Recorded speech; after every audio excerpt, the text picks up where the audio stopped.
Propaganda is described by the Oxford Languages as being information, especially of a bias or misleading nature, used to promote or publicize a particular political cause or point of view. In other words, propaganda is used to inform its audience of a desired narrative. A time at which this was very prevalent in Western art was during the neoclassical era, which had subsequently taken place during the French Revolution.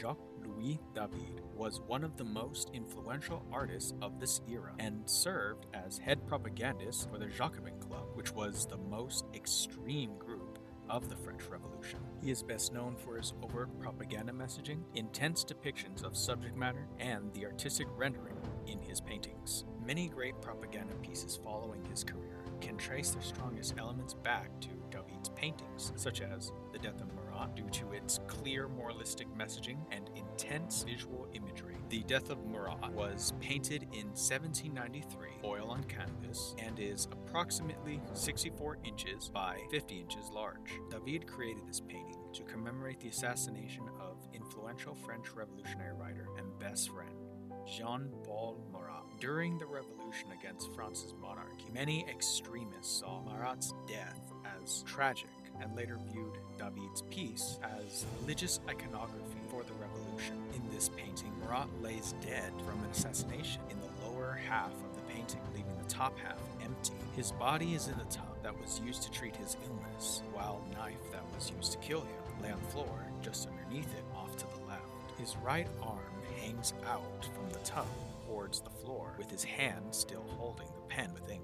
His left arm lay out across the desk that was used to write on over the tub, while his left hand is still holding the very letter that was used by his assassin to visit him. The pen and paper establishes to the audience what Marat had done in life. The bloody knife shows the betrayal of his visitor, while his body's pose resembles that of Christ in Michelangelo's Pieta in St. Peter's of Rome. By depicting Marat's body in a similar pose as Christ and making him the central focus of the painting, equates Marat and the cause that he died for to the divine. This kind of depiction can be seen in artworks from later ideological movements long after David's life. Yvonne Korshaw describes the depictions of David's work as masculine heroes engaged in high-minded sacrifice for transcendent values of patriotism and conscience. These values are greatly present in communist artist Nikolai Nikolaevich Zhukov's We Will Defend Moscow, created in 1941 on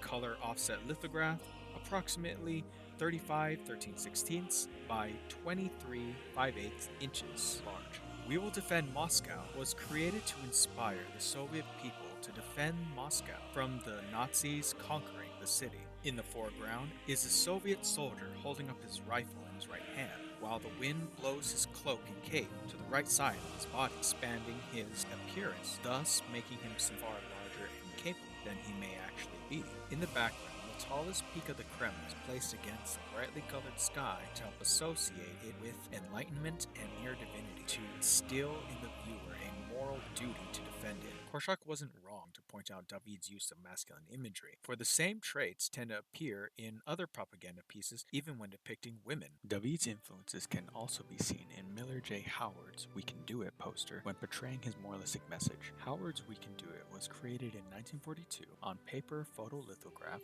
and is approximately 22 inches by 17 inches large. The woman in the foreground holds up her arm while pulling her sleeve back in a masculine fashion to emulate male traits. The big bold words in the word bubble above are to emphasize their importance and relevance to her actions as well as the larger cause at stake. Her actions are to inspire women to take up the role of a man to help further the nation's war effort. There may not be any religious symbolism present, but her large image as well as firm stare into the viewer's space is to invoke confidence, determination, and the association to a larger-than-life movement. Moreover, both examples take subtle stylistic cues from David's representation of Marat. The Death of Marat was innovated for propaganda through David's use of texture as well as light contrast. The light contrast isolates shadows from lit areas on all subjects, further establishing a dim candlelit area as well as the time the scene takes place. This creates in the viewer's mind a somber atmosphere as if it were a tragedy. Zugov's We Will Defend Moscow has soft but bold textures, creating a friendly yet mighty looking soldier, while the sky's strong light contrast helps convey daybreak, invoking optimism.